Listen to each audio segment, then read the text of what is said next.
Hey everybody, welcome on into ClayShareCon 2024. Here we are on day 3 and just starting off the afternoon sessions.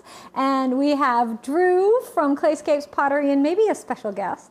I don't know if I'm supposed to give anything away, but they're going to show you how to glaze some pots. Going to use some dip and pour glazes and apply them. So many of you know about my wildflower Celadon line.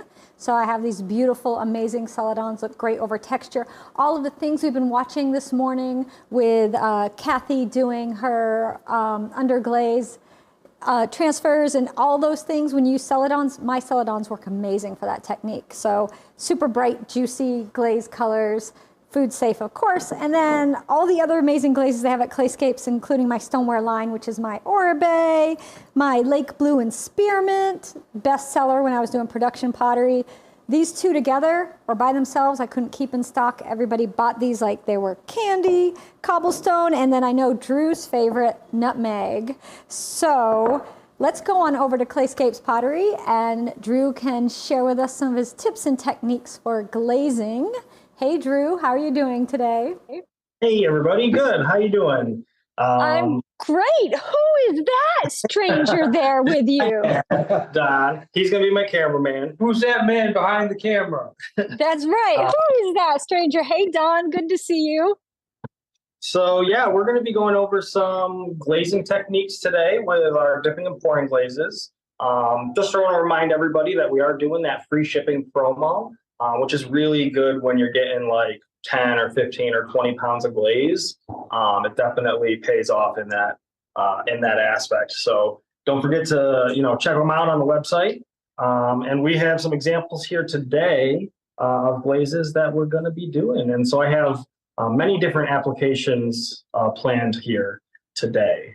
And so I think we're going to start with brushing, because I get that question a lot. These are dipping and pouring glazes. They're formulated to be dipped and poured, but people will say, can I brush these glazes? And the answer is yes. They're just a little bit different than your regular brush-on glazes.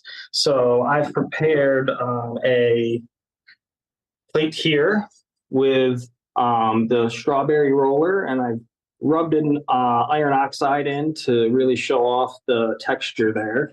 And then I'm going to show a brushing application. On white clay. Yeah, it is on white clay. And so I'm going to put this up here, and we're just going to tilt. Tilt? Yeah, just tilt it down a little bit. Perfect. So Don's your cameraman today. Yes. Awesome. It's almost time. We were just talking about this. I think it's time we invested in some better cameras. So what I'm going to do is I'm just going to take this bucket of coastal blue here. I've got a small bucket set aside for this, and what I'm going to do is I'm going to get enough glaze on it so that it's pouring, right? Like we want it to be running off. And what I'm going to do is, as opposed to like your typical painting technique where you push and brush hard, what I'm going to do is I'm going to lay this on almost like liquid, and just kind of really let it be really juicy in the application here. And as soon as it starts to give way and dry, I'm reapplying the brush into the bucket, and then just laying that on. And the nice thing about plates is they are horizontal pieces, so I don't have to worry about this running in the kiln. I don't have to worry about overflowing onto my kiln shelves. So I'm going to make sure that I'm really filling in all that texture. I did one coat. It's drying here pretty quick. It was a pretty thick coat, and I want to make sure that the texture shows. So I'm actually only going to do one coat here. And ideally what that will do is that's really going to pop when the iron oxide shows through the coastal blue. And so that's, very quick brushing application. There's nothing tedious about it. You know, we weren't really super worrying about like super accurate stuff. Can I have a sponge? Thank you. And we're done. And so there. And then what'll happen is I will. That's it. I will post all these pictures up when they're done, when they're fired. And since we have coastal blue here, I'm going to do a little cream and coastal combo. This is the combo that we're going to be applying today on these mugs. And what this is swipes of cream with coastal blue applied over the top. And that's on a dark clay, correct? Yes, that's on a dark clay, which we have here. We've got a dark clay. That's the Laguna 75. 75. Okay. Yeah. And what we're going to do is we're going to... And that's the coastal without the cream. That's the coastal by itself. So what I'm going to do... Camera angle good still? Yeah, for right now, because I don't have a sink, I've got this big bowl. Well, we have a sink, but it's over there.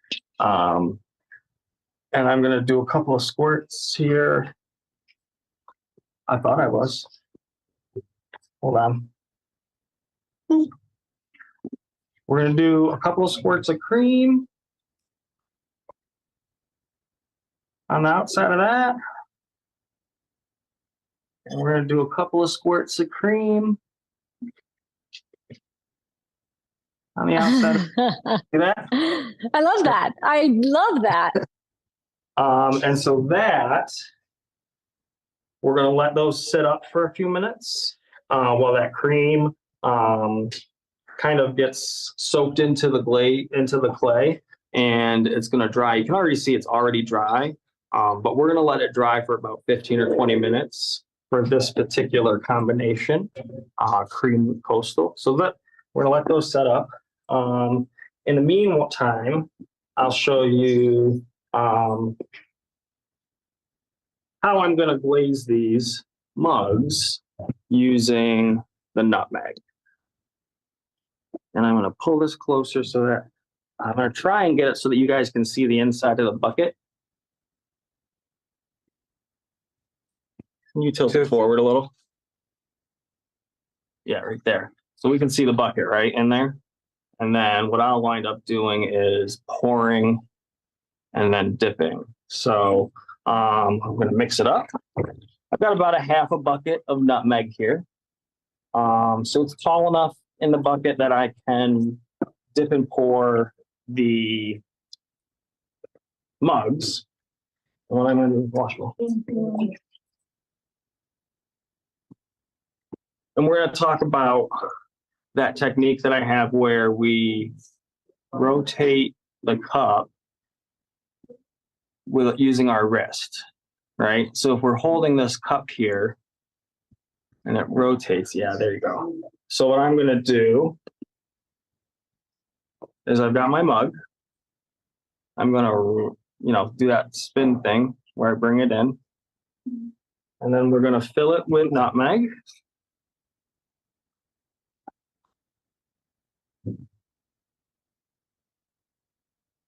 Fill it all the way up, almost to the top. Yep, almost to the top here. You can see that. And then I'm going to pour away from me and unwind. And it just does that. And then right now I'm going to go in and dip. Come out. And I'm going to shake it. Or drop it. We're going to shake it. Let's try that again. It's difficult when you're trying to be like in frame and everything. So, okay, we're going to do that again. Here. Can you back up a little so we can show this off again a little better? All right. I'm rotating this in. I'm filling it up.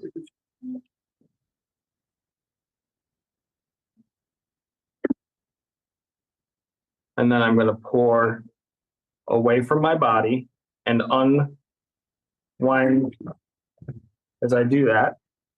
And then we're going to dip it in, pull it out. We're not going to drop this one. Get all the drips off. You can see that it's drying like right before our eyes. And then we'll set it down on the table. And that's nutmeg. Now, when that dries, I'm going to go back in with some iron. I'm going to paint the rim so that it does that sparkly red thing that I like. And if you drop it in, you just take a wet sponge and wipe off the bottom. We're good. All right, clean out my workspace a little. I don't need the sponge anymore. Let's look at pouring. Those coastal mugs aren't ready yet. So we're gonna lid this. Where's my lid for this? It's right here. And I'm gonna put it over here. All right. Here we go. If you get 5 or 10 pounds of glaze, you're gonna get 1 to 2 gallons out of it. And so typically a 2-gallon bucket, this is a 3-gallon bucket, it looks like. So it's pretty full, but this plate doesn't fit. And so how do we deal with that? Being able to, make it without, we can brush, you can pour, or we can move it to a different container. So a lot of times what I'll do is I'll take this big bowl and I'll just pour this glaze into this bowl. Let's do that. It's waxed. We're gonna pour the glaze into the bowl. Can you tilt it down a little? Beautiful.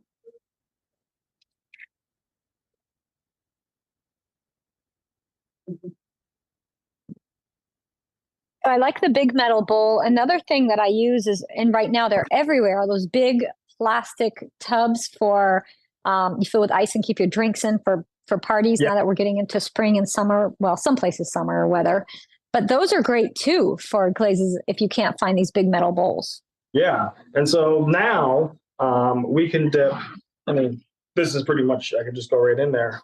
But even if this plate was much bigger, if I were to dip this straight down here, it's only going to go up this far, right? So really what I'm going to do is I'm going to take this and I'm kind of going to slide it through like this. So it's going to go in.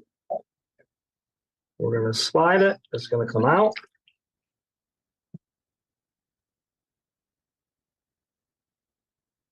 And what is this? This is Sunset Park. Yes. All right. It's going to dry. Okay. Now this is Sunset Park, which is that orange mug there. I have that. So we're using this orange here on this plate. I love that orange. That's the creamsicle.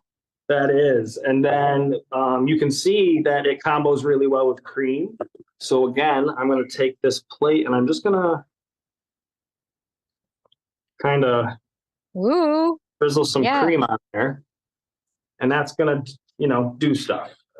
Now where you can see here, you can see where I touched the rim, there's like these little marks. So what I'm going to do is just stick my finger in this glaze, just dab it in those spots. And you're good to go. Now, actually, are we good to go? You can flip it. I'm going to flip it. And because I waxed this ahead of time, we're just going to swipe it. Swiper, no swiping. Oh my gosh, mine too. Dora the Explorer. That my children. I know that swiper, no swiping. Is that still on? I don't know. No. Just Well, your and daughter's so older now, but yeah. now the fun part you guys get to see is whether or not I dump this entire bowl. Oh, so the plastic tub can be the winner here sometimes because you At can the corner. bend it and make a little funnel, make a little spout. But Pour it back let's in. see. You're only live on air. Oh yeah, see, so a little mess, a little bit of a mess. Mostly good. So I'm advocating for the plastic tub here. Yeah. All right, let's do this. We got some orange juice on our coastal plate. Okay. I'm just gonna pull up. Yeah.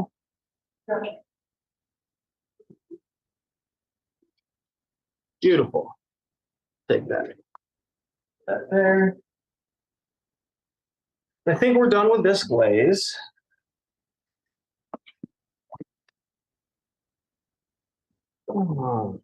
We also have a bucket of blue poppy here.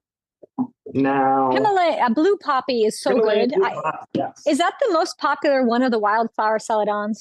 I think I think Lily of the Valley is Lily of the most Valley, popular. the Yeah. green is amazing. Yeah. Yeah. So I'm gonna pull you guys a little closer. I've also waxed this plate. We've got blue poppy. And this one we're gonna do with dipping tongs. So I've got a bigger bucket. We're gonna mix it up here real quick, and then I'm gonna dip it. I'll show you that one.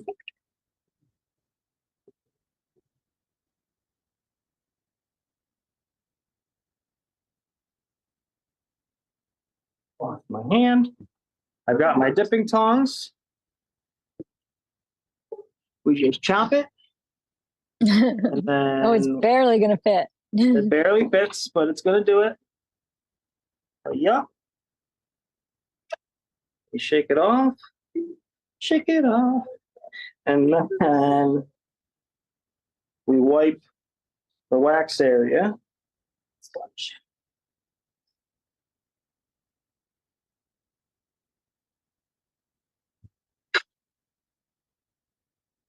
And then I'll wipe that down a little more later. Yeah.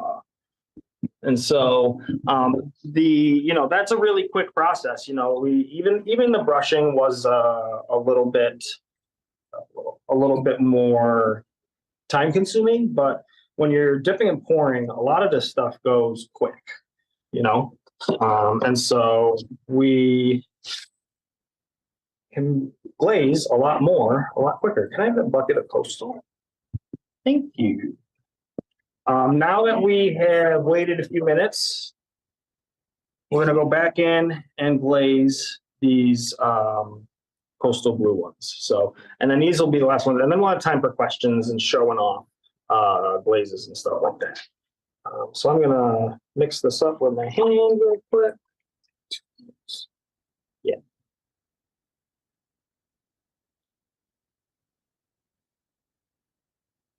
Is it tilted enough? It's tilted enough, yes. So I'm going to put my fingers on it like this. And again, same thing. I'm going to fill this mug up.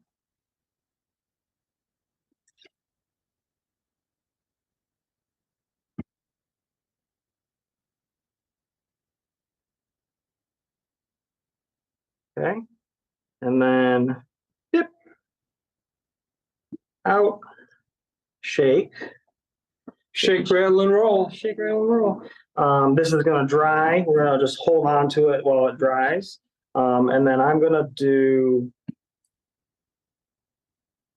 going to do a second coat. We'll do a second coat.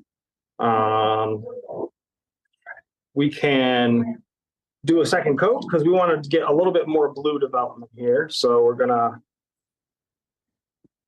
do a second coat of this.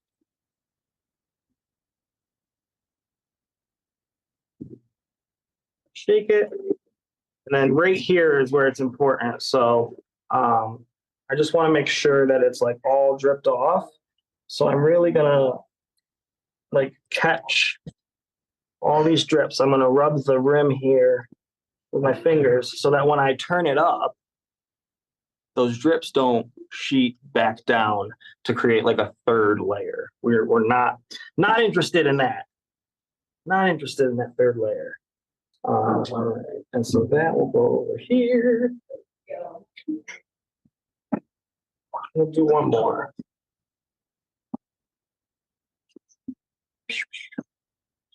Does anyone have any questions?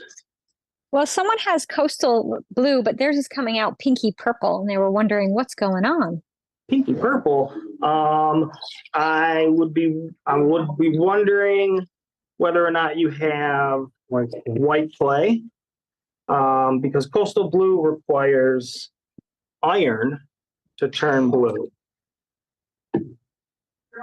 That's that one too. But I didn't drop it at least. And so what happens is on white clay, you get this bluish, kind of like pinky to brown, like a pastel blue. And that is just a matter of using like an iron wash like we did on the strawberry plate. That will get you some more blue. Or switching to like a red clay body or a red slip that you can apply, like a decorating slip. Or the new Mako engobes. Did you see the premiere of those last night? I did. So you could get the red Mako. Now you're a Mako distributor. You sell Mako there. We do. Right? So you'll probably get the new Mako glazes and the engobes at Clayscapes. Yeah, that will be something that you can get. I don't. They're like. Oh, they won't. They're like April or May. Brand new to the market. So, no, they're not even out yet. They won't be out until after NCECA. So. But that will be, one of those things that you definitely would be able to get those at Clayscapes.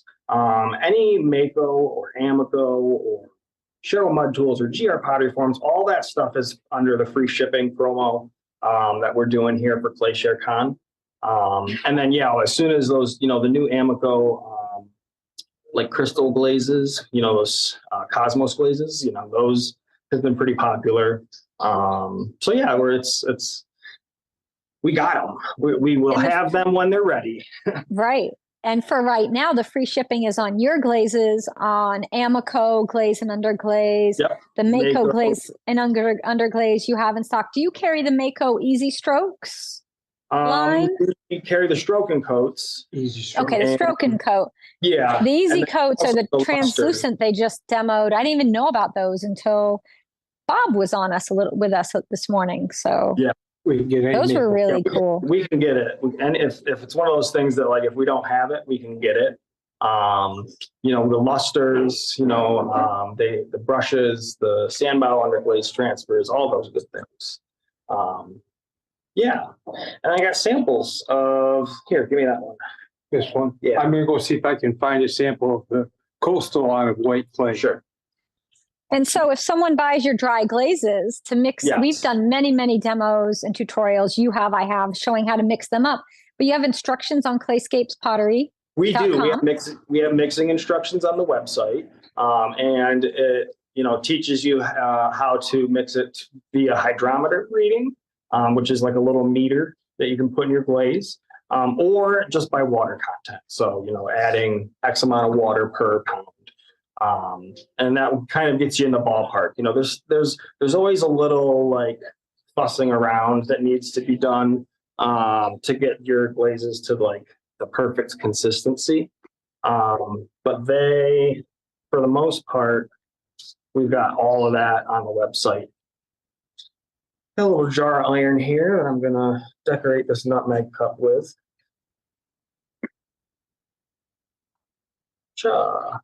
Oh yeah, here we go.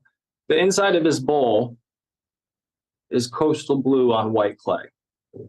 So it really just goes kind of a milky white, like a milky clear a little bit. There's just like a hint of blue in there. Pastel. Yeah. Like the beach. The beach. The beach. It's like the crest of the wave where it's white and foamy. Yeah. And your planning- deals that you're doing for ClayShareCon, there's no code. You just go and Yeah, it's everything's just listed. automatic. We made it Yep. easy. We didn't want to You have sure to did. deal with codes and like, you know, it's just all free shipping. So, and then we'll do some. I'm a little Jackson Pollock when I do my glazes, so we'll do something like that. All right, good enough. Bam, it'll look awesome. How? And so that will give this type of effect with the iron oxide over the nutmeg. I love the iron oxide. Well, when I developed the nutmeg glaze, I was doing a lot of brush painting, and I wanted to be able to have a really nice glaze that wasn't just a celadon or a clear. You know, I wanted something that would be good on its own as a background for the brush painting. So yeah, that's nutmeg with the brush, with the little brush painting, and cream on the rim. Oh, got rid of it. No. So nutmeg. A second tip of the nutmeg. Yeah, nutmeg can vary, and so this is from you can see my finger marks here, but the nutmeg on brown clay really varies from like this orangey, like warm, like a chino, like a really nice gold chino glaze. And then where it's thick, like if I did 2 coats of coastal blue on that cup, if I were to do 2 coats of nutmeg, it gets this nice foamy whitish cream color. That white part of the chino, when it goes lighter, is based on a traditional Japanese chino. So that's where this chino came from, a cone 10 glaze that I brought down to 5-6. So it's based on a Japanese glaze you'd find in the wood fire kilns over there in Mashiko and the area. So it just has so much variation, but I think it's best on darker clay. It looks good on, but I use it on white. So if I use it on white clay, I stain the piece first with iron oxide. Kind of like an engobe in a way, right? You stain it with iron oxide and then put the nutmeg on top. So you're getting that iron in it to get that deepness, that depth. Yeah. How? So now what you got for us? We got all kinds. So I've got samples over here. There are just some more examples that I've grabbed from the office. Yeah, which is, this was the Sunset Park with cream. And then we've got an example of the buttercup, which is great. And what I really love about these celadons, the wildflowers especially, they're a 1-coat glaze. In and out once. You don't want to do multiple layers. You don't want to do like extra thick, it's not it actually will crawl if it's too thick, like really heavy. So being able to just like bloop and be done is really nice. Buttercup.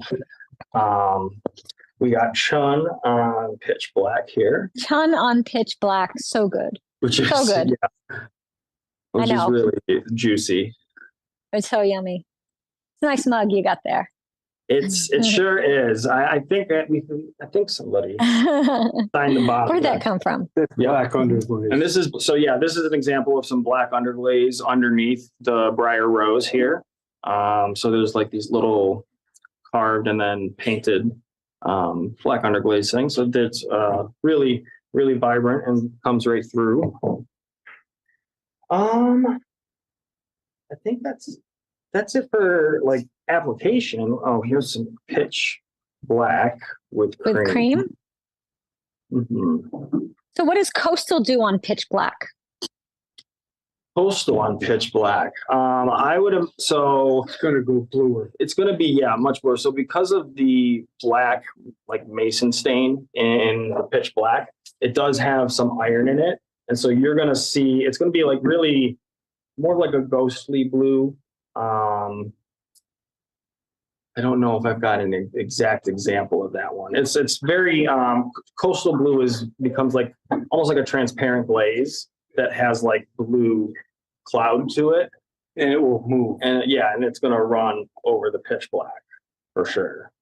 Some folks were asking if you have an example of cream over nutmeg. I have one here, so at the end I can share it. But if you don't.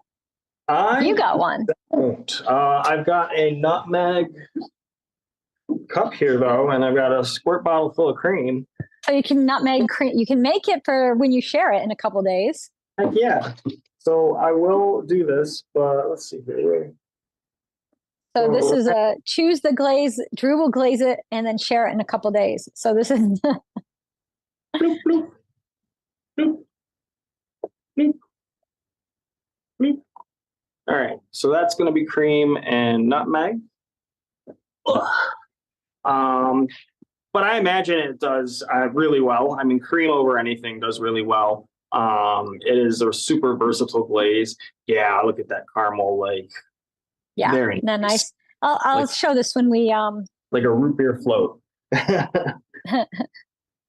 Wait, I don't know if Kev wants the duck. Kev, you want to quickly bop over to camera 2 here at the studio? We'll just pop here for a minute. This is a white clay body I've stained with iron oxide, and then I've glazed with nutmeg and then cream. So you can see how this reacts together. And I did a very light staining with the iron oxide. On a darker clay body, it would be a little different. Also, this was fired to cone 5. The nutmeg loves 6. A hot 5, like almost 6. It goes more of a satin at 5, and when you go to 6, it goes glossier. And it can go to 7. I've actually pushed it to 8, just so you know. Well, so we fire a pretty hot 6, and so that's where like the nutmeg really glosses. So you're going to like almost like a hot 6 near 7. Near 7, yeah. Yeah. And so nice and glossy. Well, because that is originally a cone 10 glaze, it's meant to go, it's meant to go up there. And I brought it down, to like 6, because I used to only do 6. I only started doing 5 when I switched to B-Mix. Right. So now that and that's where I'm at right now. But if you do 6, it's gonna rock on, but it still looks great at 5. So one little thing that I'm going to do here is, now that these glazes are dry and easy to touch, I've got a little dental tool here, and I'm going to go back in and actually clean out the area in between the handle and the mug, like the main body of the mug here, so that we don't get a drip in the kiln. Because sometimes what will happen is, especially with like glazes that are comboed, they start to run. And if it runs in here and collects in your handle area, what'll happen is you'll get like a drip that will come down and hang. And so we just want to clean that up on the inside there so it doesn't do that. Now, and we'll do that to these other guys. So we're just going to clean that out. There's actually, so it's good. And that will not ruin our day when we open the kiln. And there's, see here, this one. So this one here has got a drip that goes right into that spot of combo area. And so I want to really, really clean that out and make sure that we're not going to get an overflow, an avalanche of glaze.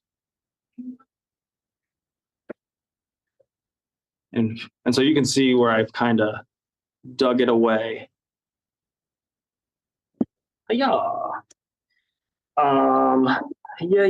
Let's see.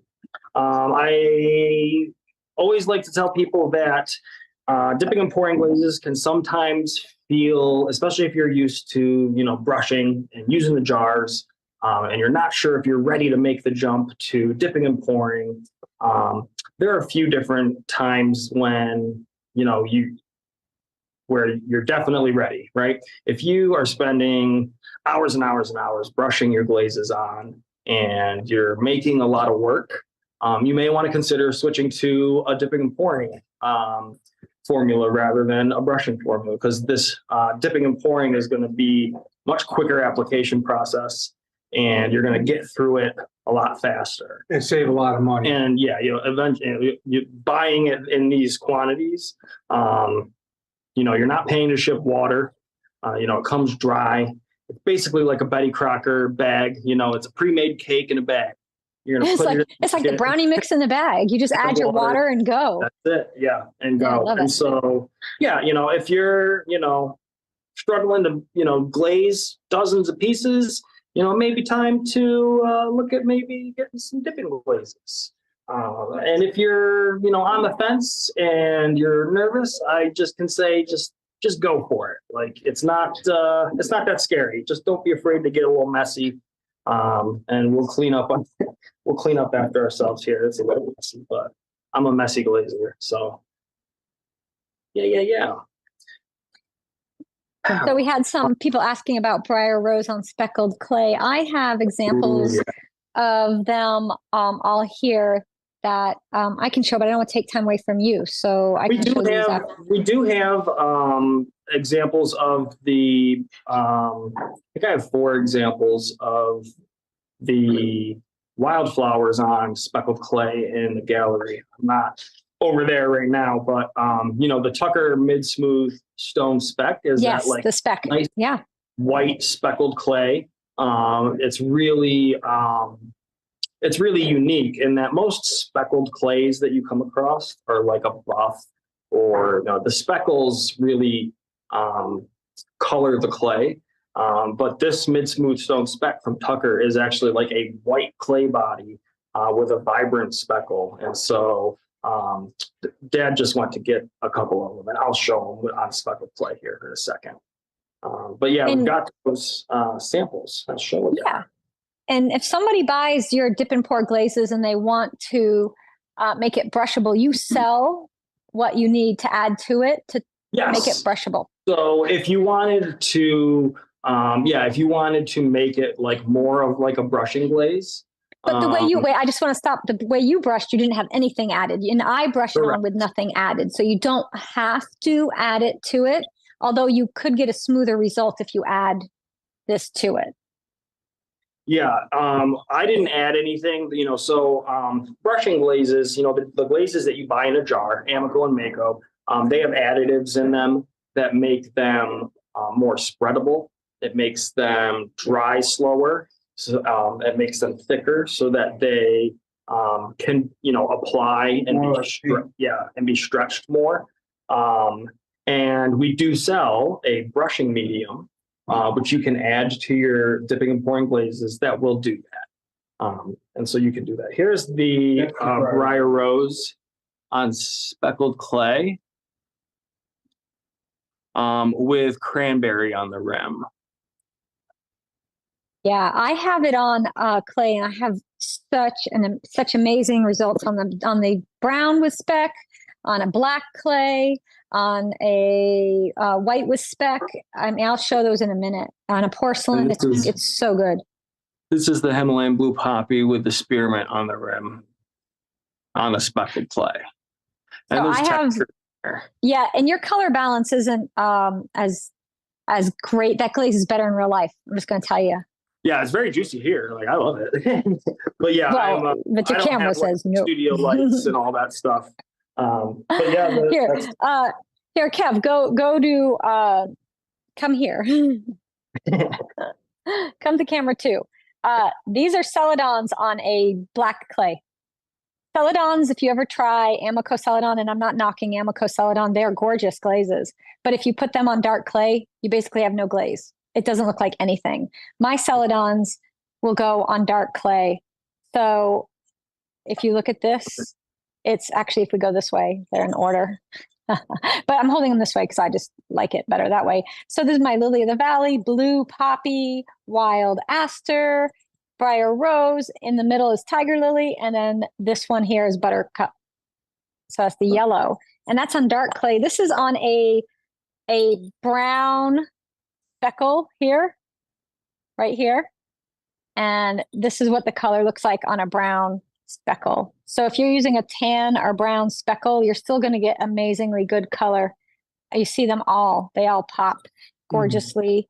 And then this is on the Tucker's mid-smooth stone speck right here.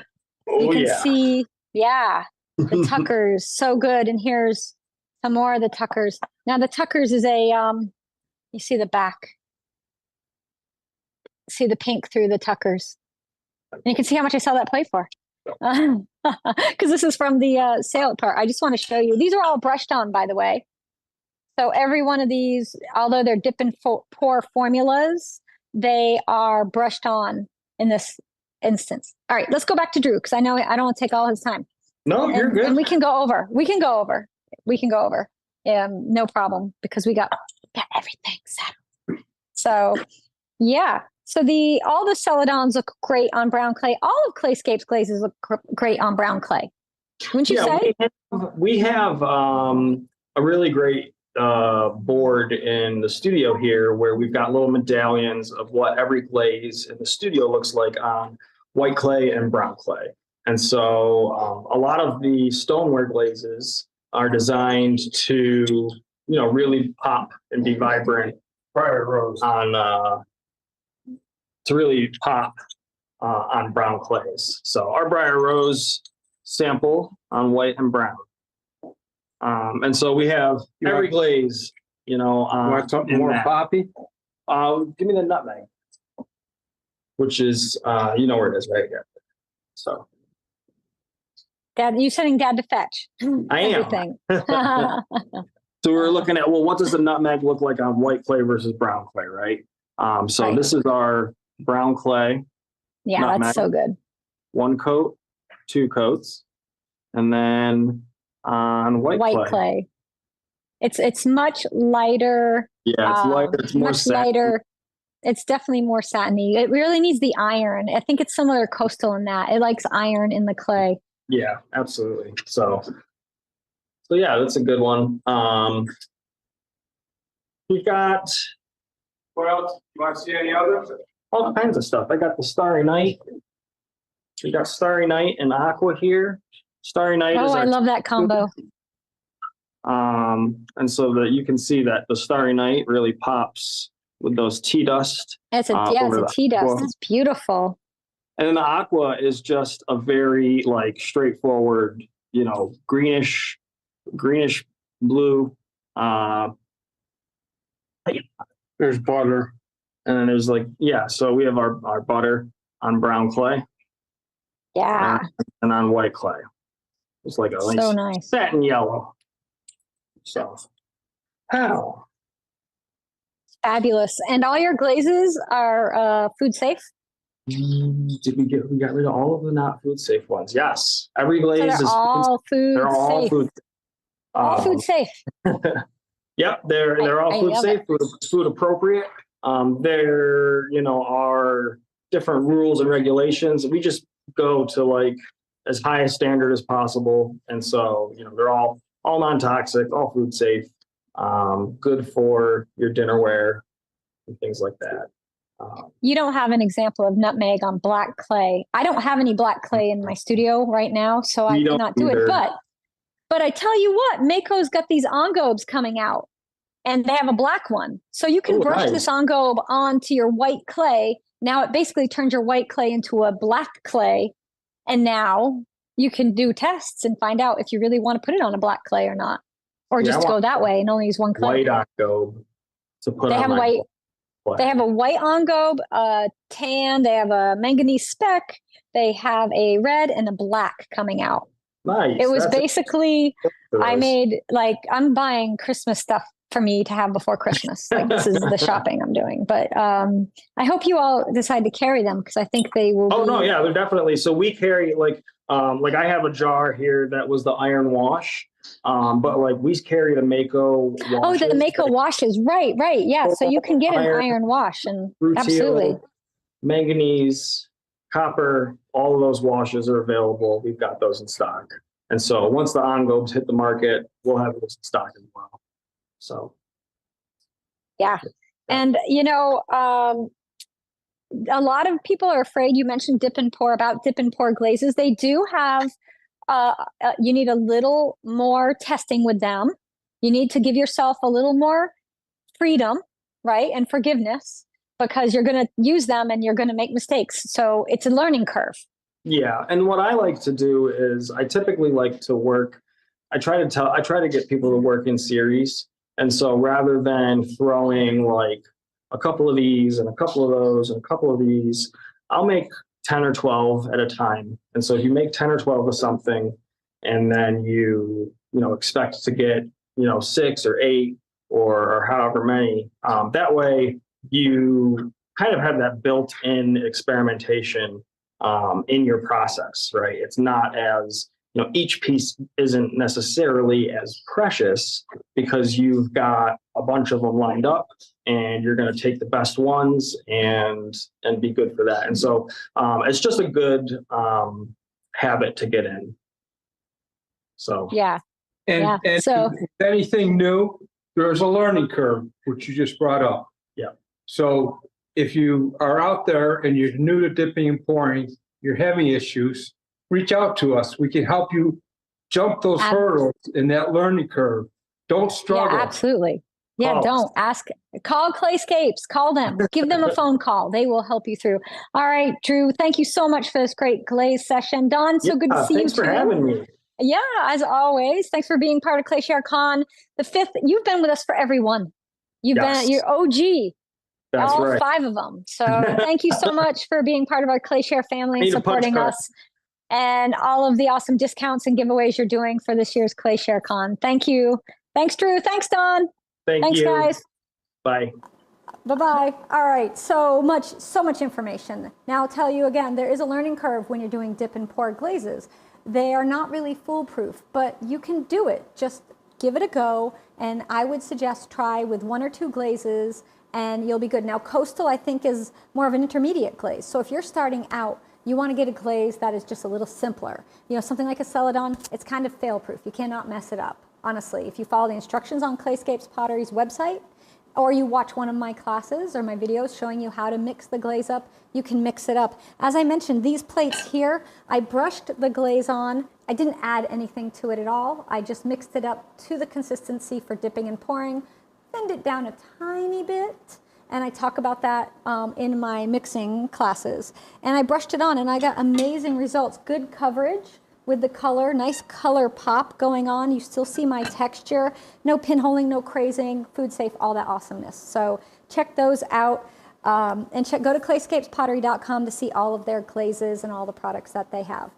All right, I know, I told you, there's a lot of information in here. That's why you have to rewatch them, because there's so much going on. If you've asked a question, we're sorry we missed it, but we have thousands of people watching and asking, and we cannot keep up with all the comments. But you can always rewatch, and I'm pretty sure your question will have been answered. If not, reach out to the presenter or to us, and we will gladly get you pointed in the right direction. So we're going to take a little break, and then we're going to be back in about 10 minutes with Jeff from GR Pottery Forms. He's going to teach you how to make pasta bowls. I have a pasta bowl I made with a GR Pottery Form with my Celadon glazes, but Jeff's going to show you a little bit different way. This was my fancy one, but I can't wait to see what Jeff does. So that's going to be coming up next here for